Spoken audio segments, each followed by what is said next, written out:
I'm just trying to figure out why people in other sports, especially American football, continuously talk about competing with track athletes. These NFL football players need to chill, man.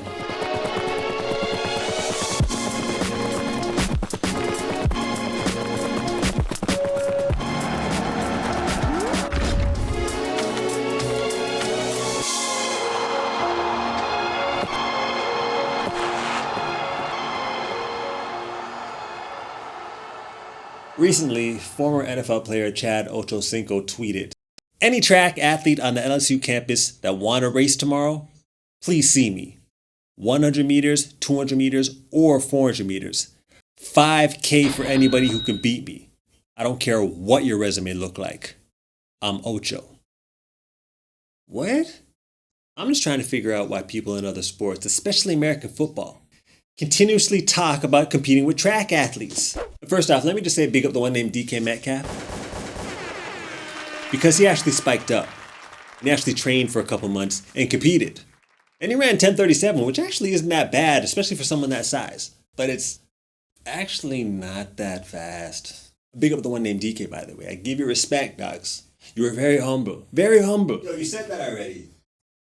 Yeah, I said it already, but I'm saying, you seen the dude's shoulders and he ain't really got no neck. You kind of sound like a bitch right now. Whoa. You're taking it kind of far now. I don't know if I'm it's... trying to even say that. You already said that. I was just trying not to be You disrespectful. said this already. We get it. So I sound like a bitch. You're afraid of DK. I'm just saying, he's kind of swole still. But it actually really isn't that fast. And yeah, I get it. Some people can Google me and be like, well, Anson, you ran 10.3 before. You're right. In my worst races, and everyone knows that if someone runs 10.3, they're either developmental athletes, they're injured, or it's time for them to hang it up. 10.3 only seemed good because a lot of people thought he was going to run 11 seconds. And he ran 10.37, which is damn near 10.4. And he did it at the USATF Golden Games, what we call Mount Sac Relays. And I love Shannon Sharp and Skip Bayless.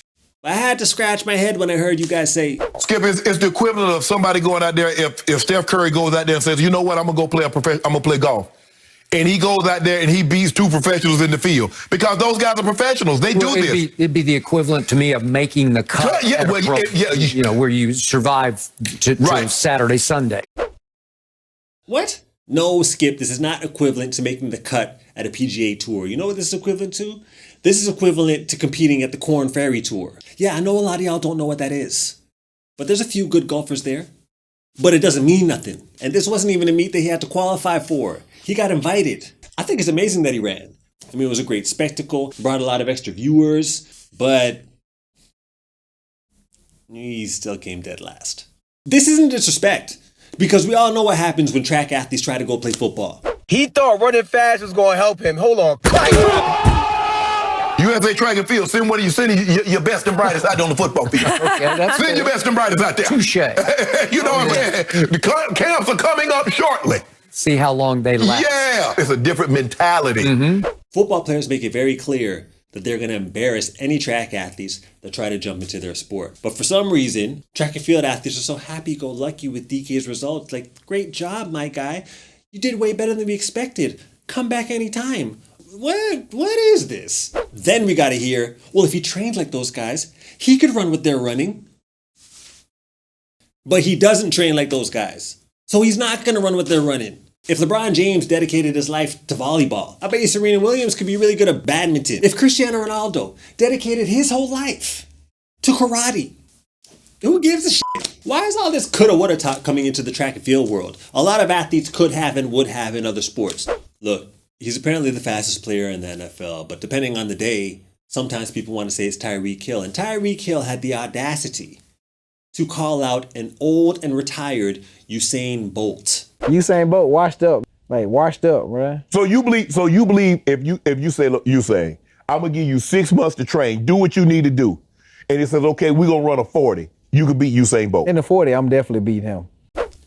Who cares? How is this even a request? And now that I think about it, you know what the fastest player in the NFL is right now? It's Devin Allen. And would he be considered in the NFL even though he's only on the practice squad? I'm going to just say he's in the NFL.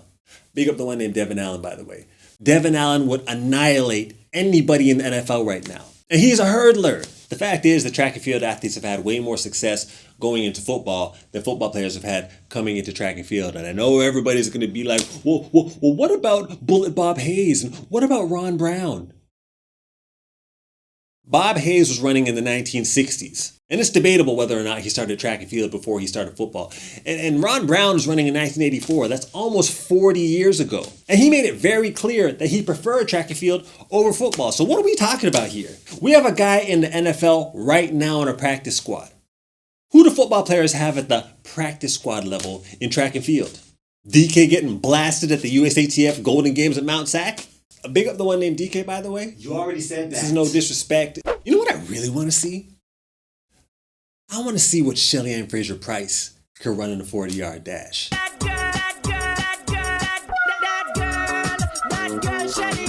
I bet you there isn't 10 NFL players, maybe even 5, that could beat her in a 40-yard dash. That's what I would want to see, and I'm not even trying to be rude. That's just what makes sense. This is the misconception. For some reason, people feel like NFL players can bring popularity to track and field. We don't need y'all for that. The fastest man in the world title is the best title you could possibly have in the world. That's why y'all keep jockeying off of it and try to compare yourself with sprinters. Here's a word of advice for the football players. Run the 60 meters. The 100 meters, when you're talking about the fastest men in the world, we're talking about the start, we're talking about top speed, and we're talking about maintenance.